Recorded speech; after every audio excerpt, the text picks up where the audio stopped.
Everyone in the cafe turned to stare the moment the man said it. "Can we join?" His little girl clung to his coat, her eyes bright like she believed Christmas still had magic.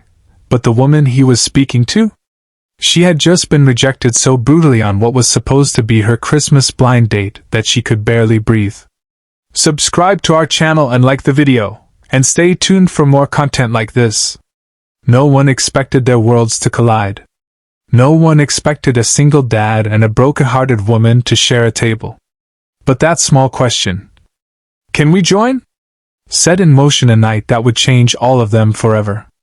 Snow tapped softly against the fogged windows of the cafe, the kind of quiet Christmas Eve snowfall that made the world feel gentle, except nothing felt gentle for Emily tonight. She smoothed the red dress she'd spent too much money on, rehearsed a smile that hurt her cheeks, and checked her phone for the 15th time in 10 minutes. Her blind date, Mark, friend of a friend, was supposed to be here. When he finally walked in, she felt hope stir, only for it to crash the second he reached her table. He didn't sit, didn't smile, didn't even pretend. "Sorry," he said, shrugging as though brushing off a stranger asking for spare change. "My friend exaggerated. You're just not my type." He didn't give her a chance to respond. Didn't stay long enough to notice her throat tighten or her hands tremble. He simply walked away. Emily sat there, staring at the chair he chose not to sit in. The humiliation felt hot against her face. She blinked fast, refusing to cry in public. Not again. Not tonight. Not on Christmas Eve. People pretended not to watch, but she saw their side glances. Pity mixed with curiosity. Her heart felt like it had been wrapped in ice, heavy and cold. She drew a shaky breath and whispered to herself, "It's fine. It's just one date. I'll just finish the cocoa and go home." But the cocoa tasted bitter now, and the holiday music in the cafe seemed too cheerful, too bright, too wrong. She wrapped her arms around herself and stared out the window, wishing the snow could just swallow her embarrassment whole. She didn't notice the pair standing near the entrance. Not until a soft little voice said, "Daddy, that lady looks sad." And a deeper voice answered tenderly, "Yeah, she does." Moments later, shoes scuffed gently against the floor as they approached her table. Emily looked up, thinking maybe someone needed directions or a napkin. Instead, she saw a man in a worn winter coat, tired eyes but kind, strong hands but gentle presence, standing beside a little girl barely 6 years old, holding a gingerbread cookie shaped like a heart. The man gave an apologetic half-smile. "Hi. I'm sorry to bother you," he said. "But my daughter insisted we check on you. And, well, if you don't mind." He scratched the back of his neck, nervous but sincere. "Can we join?" The question hung in the air like a fragile ornament, unexpected, delicate, and full of possibility. Emily stared at them, stunned. And for the first time that night, her heartbeat slowed. Warmth returned to her fingers. The loneliness eased just a little. "Yes," she whispered before she could stop herself. "Please." The man nodded, relieved. "I'm Daniel. And this is Lily." The little girl climbed into the opposite chair, swinging her legs and offering the gingerbread cookie to Emily. "Daddy says Christmas is for sharing," Lily said. "And you look like someone who needs a friend." Emily felt something inside her crack, but it wasn't pain this time. Not entirely. It was the beginning of something else. Something she didn't have a name for yet. The cafe felt different now, warmer somehow, as Daniel settled into the seat Mark never took. He didn't ask intrusive questions or bring up the rejection he had clearly witnessed. Instead, he gently guided his daughter to place the cookie on Emily's napkin. "Lily takes cookie-giving very seriously," he joked. "She's practically a holiday diplomat."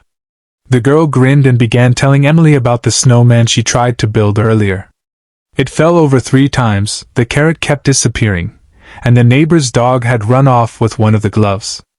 Daniel listened fondly, occasionally adding a detail or teasing his daughter in a way that made Emily smile without effort.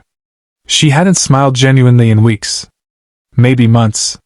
When their cocoa arrived, 2 for them, one half-size cup filled mostly with whipped cream for Lily, Emily finally asked.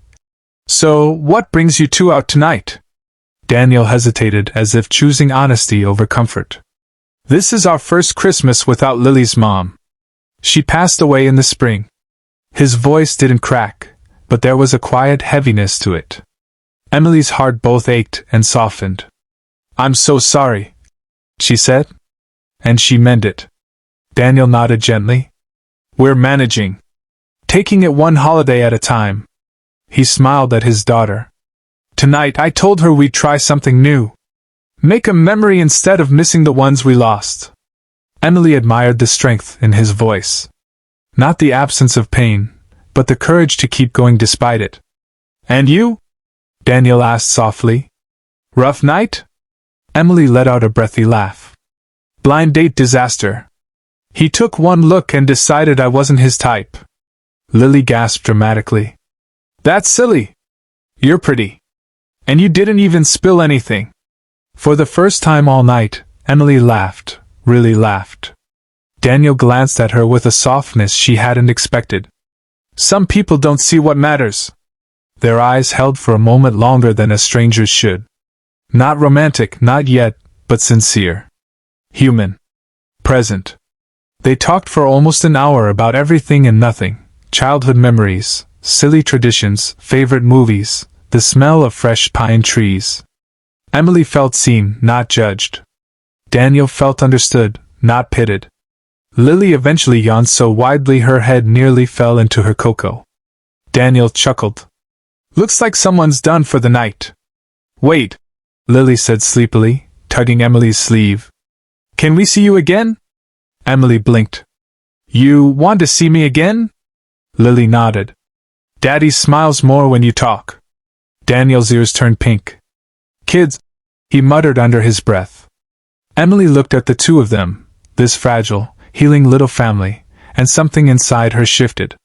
The shame of the blind date, the loneliness of the past year, it all felt smaller now, replaced by a warmth she hadn't felt in a very long time. "I'd like that," she said softly. "I'd really like that."